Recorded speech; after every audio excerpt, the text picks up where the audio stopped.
네, 안녕하세요. 한짐쌤입니다. 최근 중고나라나 번개장터 그리고 크림, 당근마켓 이런 데서 판매하는 수익에 대해서 종합소득세와 부가세 과세가 시작이 되고 있죠. 저희 거래처 중에서도 대표님이 중고나라 당근마켓으로 판매하신 금액에 대해서 과세관청에서 이제 자료 해명 요구가 나왔습니다. 통화를 해봤는데 당근마켓이나 이런 데서 좀 거래를 하셨더라고요. 양이 좀 꽤 됐고 몇 년간 그렇게 거래를 하시다가 최근에 과세관청이 포착돼서 관련된 해명 안내문을 받으셨고 제가 그걸 대응을 해드리려고 했는데 이미 납세자분께서 어느 정도 시인을 하신 상태셔서 일단은 과세는 불가피하게 된 상황입니다.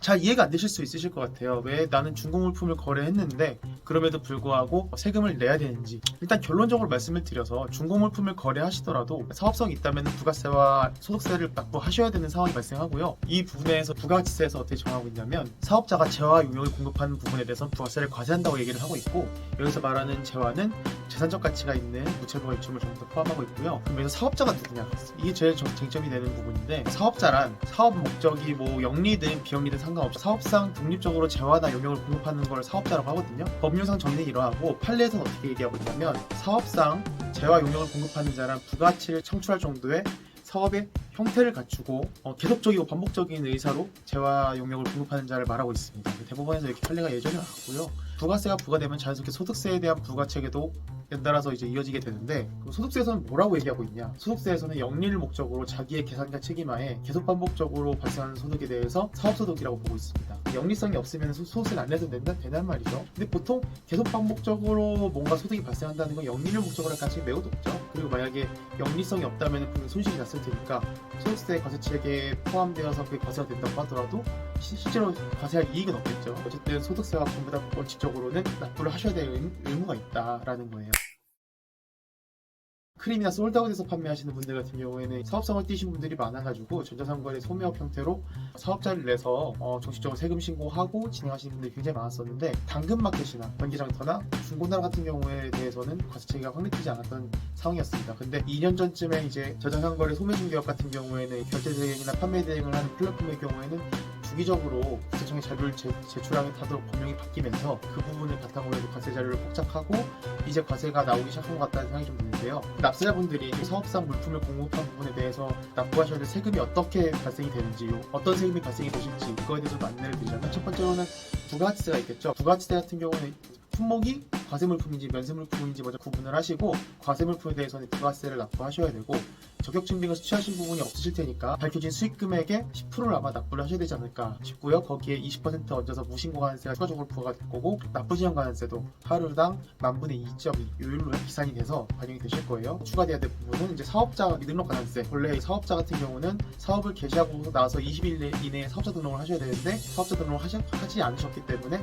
사업자 등록에 대한 가산세가 부과가 되실 거고, 이제 부가세를 납부하신다는 점은 소득세가 부과가 되실 텐데, 매출이 확정이 된 상태에서 대표님께서 실제로 지출하신 금액과 여러 가지 증빙 자료를 통한 매입을 산입을 하셔서 발생한 순이익에 대해서 소득세를 납부하셔야 될 거고요. 여기에도 마찬가지로 발생하는 세금에 대한 20%의 무신고가산세 플러스 납부지연가산세 10,000분의 2.2에 대한 요율로 가산세가 또 발생하실 거예요.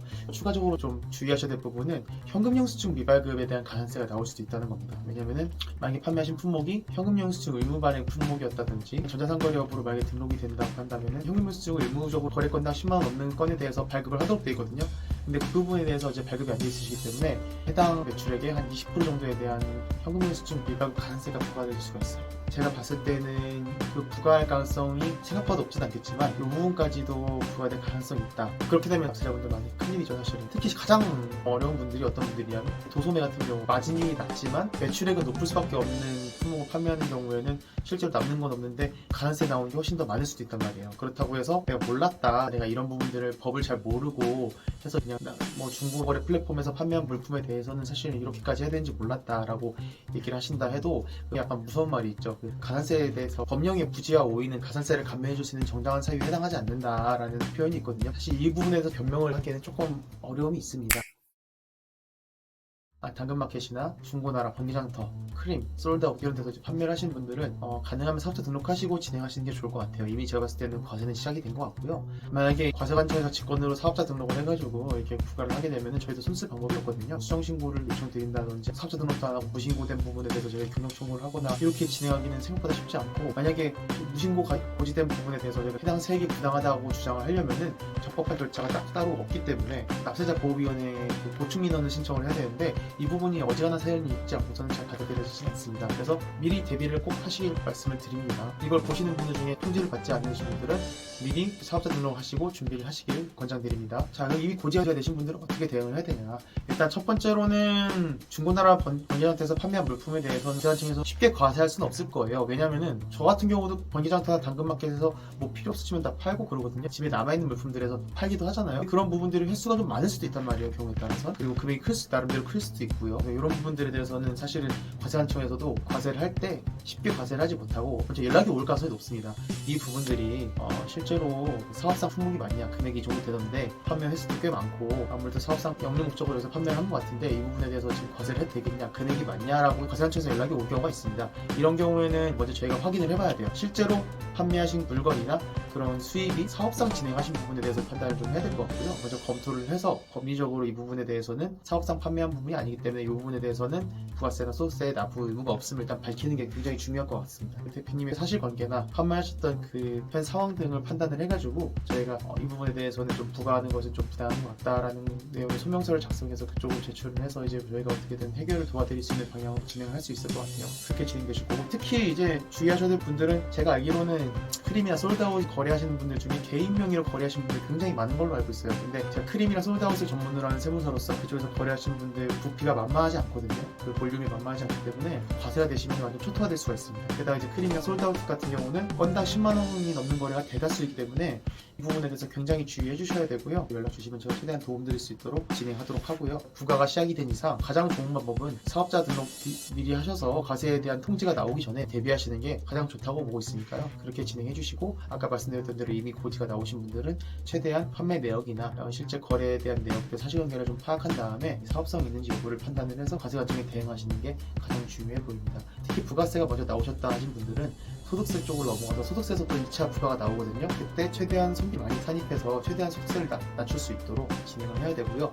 가끔 그러신 분들 있어요. 세금 감면이나 공제 같은 걸 적용해서 세금을 줄일 수는 없겠느냐라고 물어보실 수 있는데, 무신고로 인한 기한신고에 대해서는 각종 감면 제도가 적용이 되지 않고요. 그리고 현금영수증이나 사업용 계좌 미등록에 대한 부분에 대해서도 감면 등이 배제가 되기 때문에 감면을 노려보시는 분들은 약간 좀 어려울 수 있을 것 같다는 생각이 좀 드네요. 지금까지 한재문 세무사였고요. 중고 플랫폼 거래 관련해서 좀 궁금하시거나 세무적으로 도움이 필요하신 분들은 저한테 연락 주시면 되겠습니다. 감사합니다.